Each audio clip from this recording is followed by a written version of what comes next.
बिस्मिल्लाहिर्रहमानिर्रहीम। अब मैं भी आपके साथ हम डिस्कस कर रहे थे फूड कंजम्पशन पैटर्न्स जो हैं वो ग्लोबल और रीजनल लेवल पे इनमें क्या डिफरेंसेस पाए जाते हैं। तो नेक्स्ट हमारा जो कंपोनेंट है वो अवेलेबिलिटी ऑफ डाइटरी एनर्जी के बारे में है। इसमें हम देखेंगे 1960 से लेके अब तक जो है वो क्या शिफ्ट नजर आई है एट ग्लोबल लेवल, और फिर हम रीजनल लेवल पे देखेंगे कि इसमें क्या डिफरेंसेस हैं। आइदर हमारी जो डाइटरी एनर्जी है उसमें इंक्रीज हुआ है या डिक्रीज हुआ है।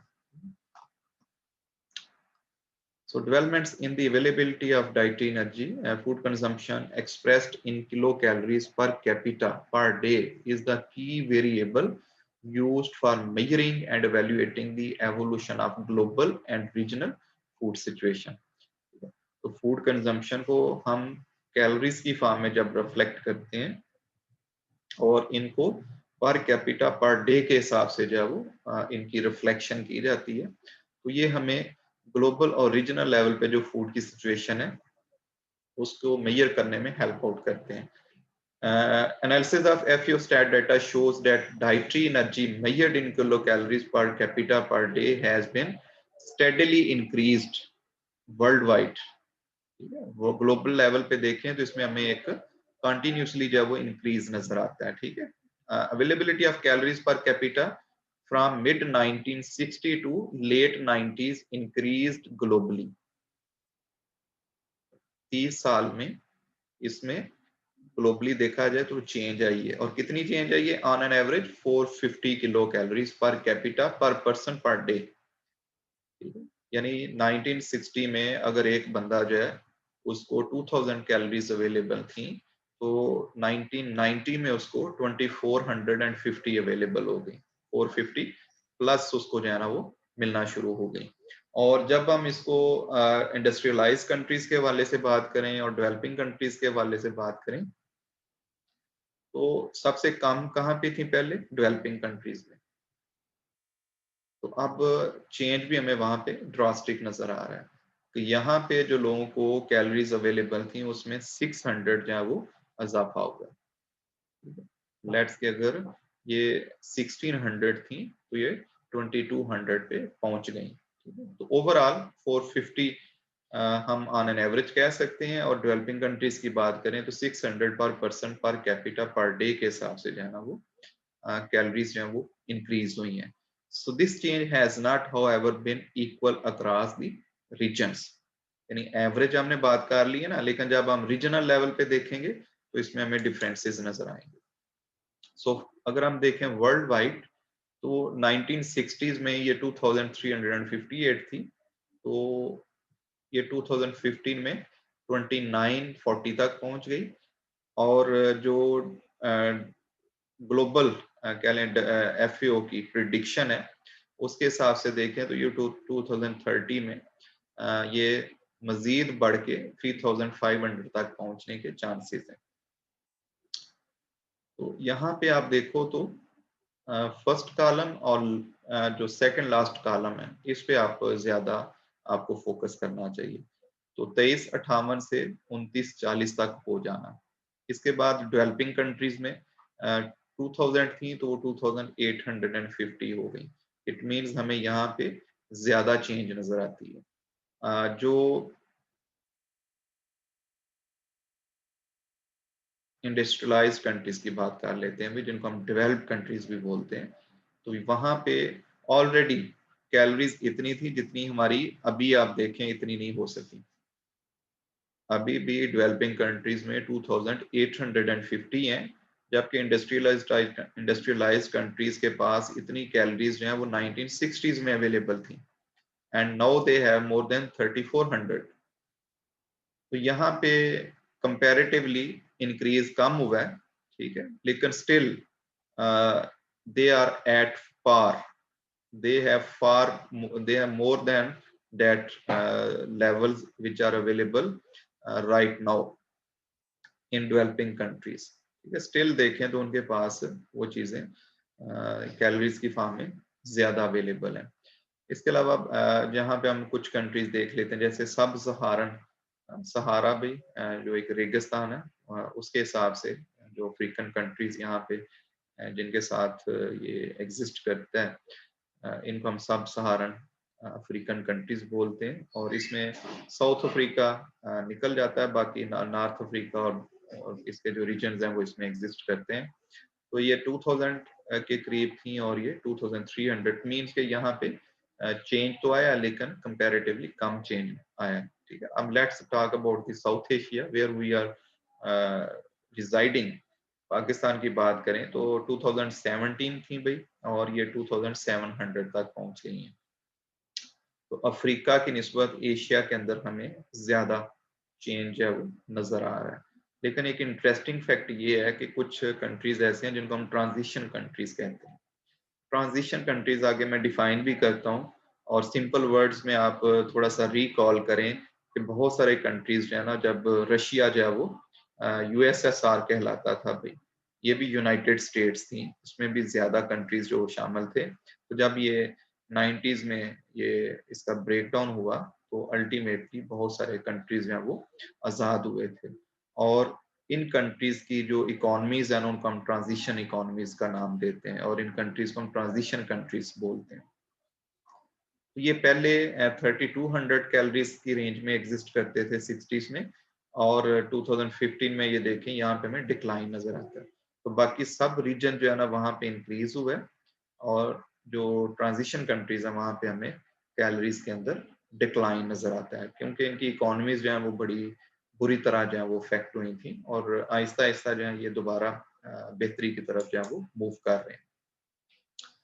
So transition countries are basically those countries which have shifted from socialism to capitalism.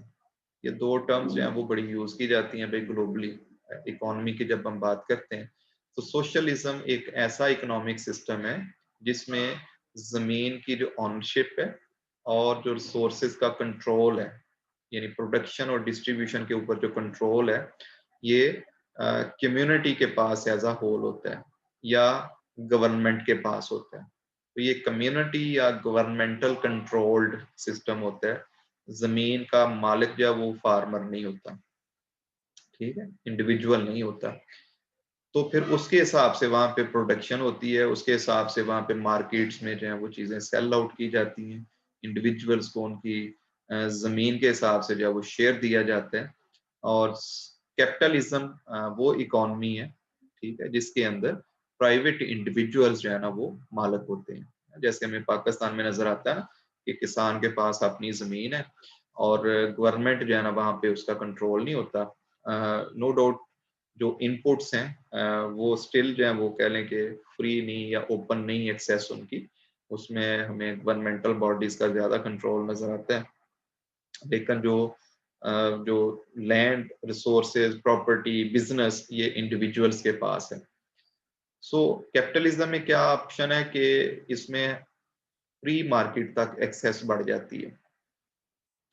Socialism में क्या है कि सेंट्रली कंट्रोल्ड इकोनॉमी होती है, मार्केट्स जो है वो लिमिटेड होती हैं, और उन्हीं मार्केट्स के अंदर जब वो प्रोडक्ट का सेलिंग और परचेजिंग होता है। तो transition economy is basically an economy in which is changing from a centrally planned economy to a free market where market forces set the prices rather than a central planning organization. तो इसका मतलब transition countries को क्या हुआ कि पहले वहां पे सोशलिज्म था, ठीक है, और कैपिटलिज्म की तरफ जब वो शिफ्ट हुए तो अल्टीमेटली वहां पे जो सिस्टम्स हैं वो डिस्टर्ब हुए हैं। तो आहिस्ता आहिस्ता इनकी सिचुएशन जो है वो बेहतर होती जा रही है, और होपफुली ये भी सरप्लस साइड पे जो है वो again calorie wise nutrient wise जो है सरप्लस साइड पे जल्दी चले जाएंगे।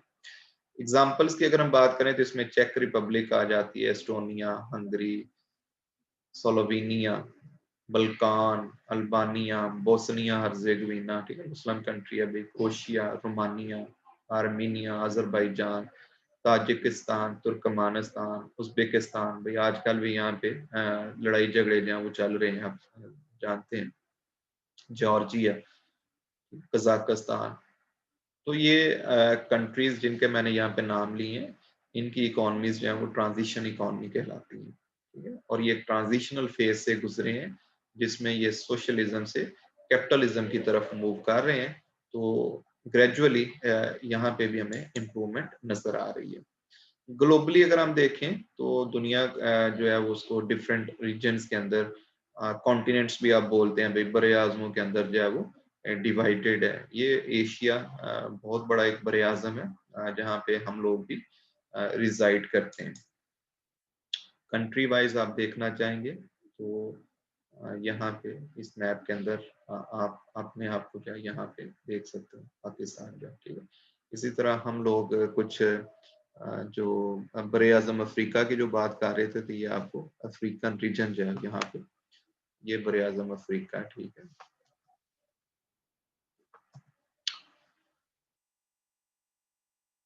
Per capita supply of calories has remained almost stagnant in sub-Saharan Africa. यानी सब सहारन अफ्रीका में जो कैलोरीज की सप्लाई थी वो स्टैग्नेंट नजर आ रही है। 1960 से 1990s तक या 2015 का जो डाटा हमारे पास अवेलेबल है, and has recently fallen in countries in economic transitions. In contrast, per capita supply of calorie has risen dramatically in East Asia. Asia भी बहुत बड़े आज़म है, जैसे हम साउथ एशिया जो उसके अंदर हम एग्जिस्ट करते हैं, ईस्ट एशिया जिसमें आपको ये मलेशिया, इंडोनेशिया, ठीक है, इस तरह की कंट्रीज नजर आते हैं। यहाँ पे पर कैपिटा सप्लाई जो है वो बढ़ गई है एनर्जी की, almost 1000 kilo calories per capita per day. और स्पेशली चाइना की बात की जाए, इसी तरह नियर ईस्ट और north Africa reason by 700 kilo calories per capita per day. ये जिन रीजन्स का मैं नाम ले रहा हूँ वो मैप में जाके आप देख सकते हैं, और कौन कौन से कंट्रीज इनमें शामिल हैं वो आप उनके बारे में इंफॉर्मेशन ले सकते हैं। Apparently, world has made significant progress in rising food consumption per person. The growth in food consumption has been accompanied by significant structural changes and shift in diets away from staples such as roots and tubers towards more livestock products and vegetables oil. तो अब इन regions के अंदर जब हम देखें कि calories का intake जो है वो बढ़ गया है, तो वो स्ट्रक्चरल चेंजेस भी आई हैं उसमें। ये कैलोरीज कहाँ से आई हैं, तो इसमें एक तो ये शिफ्ट हुआ है कि इन्होंने जो स्टेपल डाइट्स पहले ये खाते थे रूट्स और ट्यूबर्स की फॉर्म में, उसमें वेजिटेबल ऑयल्स का इस्तेमाल जो है वो बढ़ गया है। लाइफ स्टॉक की जो प्रोडक्ट्स हैं उनका इस्तेमाल जो है वो बढ़ गया है। और जो करंट एनर्जी इनटेक जो 2681 किलो कैलोरीज पर कैपिटा पर person in developing countries, it has been increased to 2906 kilocalories per capita per day in transition countries and 3300 kilocalories per day in industrialized countries. तो अब तीनों जगह पे आपको differences नजर आ रहे हैं, ठीक है। इस वक्त डेवलपिंग कंट्रीज में ऑलमोस्ट 2600, ट्रांजिशन कंट्रीज में 2900, और जो डेवलप्ड कंट्रीज हैं, इंडस्ट्रियलाइज्ड कंट्रीज हैं, वहां पे 3300 किलो कैलोरीज पर कैपिटा के हिसाब से जो है वो कैलोरीज अवेलेबल है। इसमें अगर हम एनिमल और प्लांट सोर्सेज को भी देखना चाहें तो इनका इस्तेमाल जो है वो डेवलपिंग और इंडस्ट्रियलाइज्ड कंट्रीज में इंक्रीज हुआ है, और ट्रांजिशन वाले जो कंट्रीज है वहां पे डिक्रीज हुआ है। तो लेट्स, ये T stands for total calories, and total calories में share are from vegetable sources और A फॉर एनिमल सोर्सेज। तो डेवलपिंग कंट्रीज की अगर हम बात करें तो यहाँ पे टोटल कैलोरीज जो है वो 2059 थी 60s में, तो ये 90s में बढ़ के हो गई हैं अभी 2681। ट्रांजिशन में ये 32 से 29 पे पहुंच गए अभी, और इंडस्ट्रियलाइज में 3000 से 3300 तक ये पहुंच गए हैं। अब इसमें असल चीज देखने वाली क्या है कि share of animal and vegetable sources. तो डेवलपिंग की अगर हम बात करें तो यहाँ पे आप देखें एनिमल 161 इसका कंट्रीब्यूशन था, अब ये 337 इसका कंट्रीब्यूशन। ट्रांजिशन में ये 780 था, तो ये 670 इसमें डिक्लाइन है, ठीक है। Per capita energy supply has declined from both animal and vegetable sources. तो वेजिटेबल 25 थी तो वो 22 पे आ गई, एनिमल 780 थी तो वो 670 पे आ गई, जबकि इंडस्ट्रियलाइज कंट्रीज और डेवलपिंग कंट्रीज में स्पेशली एनिमल सोर्स के अंदर इंक्रीज हुआ। तो ये 871 था तो ये 943 पे आ गया, और डेवलपिंग में 161 था तो ये 337 पे आ गया। Similar trends are evident for protein availability. तो अभी हम कैलोरीज की बात कर रहे थे, और किसी भी कंट्री की फूड अवेलेबिलिटी की जब बात की जाती है तो दूसरा जो बायोमार्कर या इंडिकेटर है वो प्रोटीन है, what levels of protein is available. So this has increased in both developing and industrialized countries, but decreased in transition countries. Again, just like calories, protein की अवेलेबिलिटी भी डेवलपिंग और industrialise countries में rise हुई है, जबकि transition countries के अंदर just like kilo calories ये भी डिक्रीज हुई है। Although global supply of protein has been increasing, the distribution of increase in the protein supply is unequal. Again, in the same country, we can see the differences. जो effluent individuals होते हैं वो protein rich sources ज्यादा use कर लेते हैं, और जो पुअर वहां पे सोसाइटीज एग्जिस्ट करती हैं वो सेम लेवल्स हैं वो प्रोटीन का अचीव नहीं कर पाते। Per capita supply of vegetable protein is slightly higher in developing countries, while the supply of animal protein is 3 times higher in industrialized countries. अभी भी भाई 3 गुना ज्यादा वहां पे जो है ना वो गोश्त, दूध और इस तरह की चीजें जो है वो यूज हो रही हैं। ग्लोबली अगर हम देखें तो dietary energy supplied by serial appear to be remained relatively stable over the time, representing about 50% of the dietary energy supply. तो दुनिया में अब भी जो हम खाते पीते हैं ना उसमें जो हमारा कैलोरी इनटेक है उसमें शेयर ऑफ सीरियल जो है वो 50% से ज्यादा है, और डेवलपिंग कंट्रीज के अंदर ये देखें इवन 60% से भी ज्यादा जो है वो शेयर बन जाता है। 1960 में 70s की अगर 1960s की बात करें तो ये ब्लैक जो है ना वो भाई आप देखें वर्ल्ड वाइड 50% थी, तो स्टिल डेवलपिंग कंट्रीज में 60 थी, और अभी भी जो वर्ल्ड वाइड है वो 52-53% है। तो अगेन उसी लेवल में हमें जो है ना वो नजर आ रहा है इन डेवलपिंग कंट्रीज, जबकि इंडस्ट्रियलाइज्ड कंट्रीज में अगर हम देखें तो वहां पे इन ये चीजें लोअर लेवल पे नजर आती हैं, स्पेशली 1960 से इनके अंदर डिक्लाइन नजर आ रहा है। ठीक है, अगर ये फॉर एग्जांपल 43-44% था तो ये 41% इस वक्त जो है वो एग्जिस्ट करता है। प्रेडिक्शन भी भाई इसमें की गई है, प्रेडिक्शन के हिसाब से देखें तो अब बाकी जो सोर्सेज हैं उनके अंदर वक्त के साथ साथ राइज नजर आएगा। डेवलपिंग पे ज्यादा फोकस हम कर लेते हैं अभी इसमें लेकिन ये जितने भी आप कंट्रीज हैं इनका एवरेज जब आप निकालेंगे तो 50% के करीब जो अभी भी डाइटरी एनर्जी जो स्टेपल बेसिकली सीरियल्स है। हाँ ये डिफरेंस है, किसी कंट्री में वो गंदम हो सकती है, किसी कंट्री में चावल हो सकते हैं, किसी कंट्री में जो कॉर्न है उसके ऊपर ज्यादा एम्फेसिस हो सकता है। A closer analysis of dietary energy intake shows a decrease in developing countries, whereas the share of energy derived from cereals has fallen from 60% to 54% in a period of only 10 years. वहाँ पे decade wise पे जो information दी गई है ये देखें ना आप, इसमें 10 ईयर्स के बाद इंफॉर्मेशन दी गई है, लेकिन अब बात की जाए अगर तो इसमें हमें ज्यादा डिक्लाइन जो है ना वो डेवलपिंग कंट्रीज के अंदर नजर आ रहा है कि सीरियल्स का इस्तेमाल जो है वहां पे कंपैरेटिवली कम होना शुरू हो गया। ठीक है, जो कभी 60% की रेंज में था ये फिर इस वक्त जब हमें 50% की रेंज में नजर आ रहा है। ये 5 से 6% डिक्लाइन जो है वो सिर्फ 10 सालों में हुआ है। Much of this downwards trend is attributed to cereals, particularly wheat and rice, becoming less preferred food in middle income countries such as Brazil and China. अब मैं इनको मिडिल इनकम नहीं कहूंगा, मैं तो इनको आपको चाइना को तो मैं हाई इनकम कंट्री भी अब कहना पसंद करूंगा। तो यहाँ पे स्पेशली जब इन लोगों की इकोनॉमीज स्ट्रांग हुई हैं, इनके पास पैसा ज्यादा आया, तो इन्होंने गंदम और चावल का इस्तेमाल जो है वो कम करके जो एनिमल फूड्स हैं ना उनका इस्तेमाल जो है वो ज्यादा शुरू कर दिया।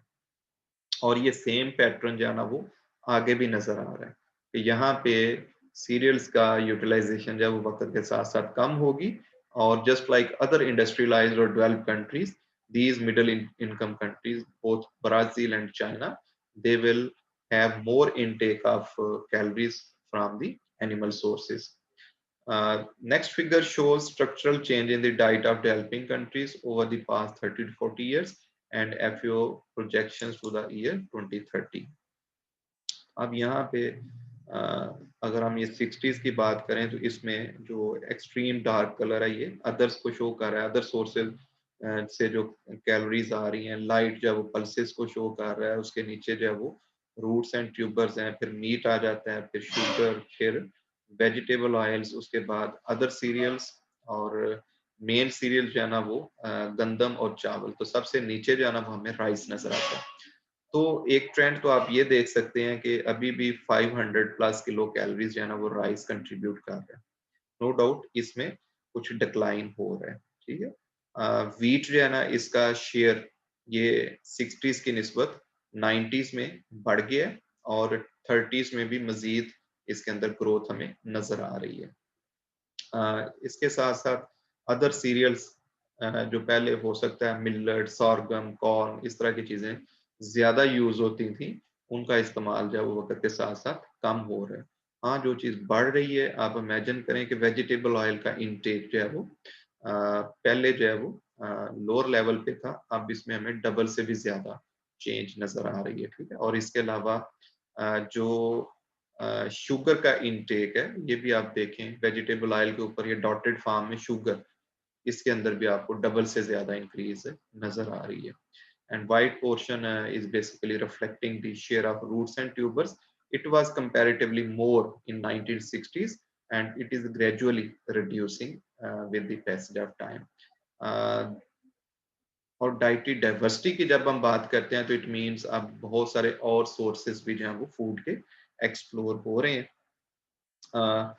प्रोसेस फूड भी बेसिकली आप इसमें कह सकती हैं कि जिसमें ज्यादा टाइप के इंग्रेडिएंट्स हैं वो मिक्सअप होते हैं, तो इनका शेयर जो है वो 60s में बहुत लोअर लेवल पे था, और यहाँ पे आपको 3 to 4 टाइम्स इसके अंदर इंक्रीज नजर आ रहा है। ओवरऑल हम कह सकते हैं कि कैलोरीज की जो अवेलेबिलिटी है ना ये वक्त के साथ साथ बढ़ती जा रही है, और ये बढ़ना जो है वो इस चीज का इंडिकेटर होता है कि फूड की प्रोडक्शन जो है ना वो कंटिन्यूसली बढ़ती जा रही है, ठीक है।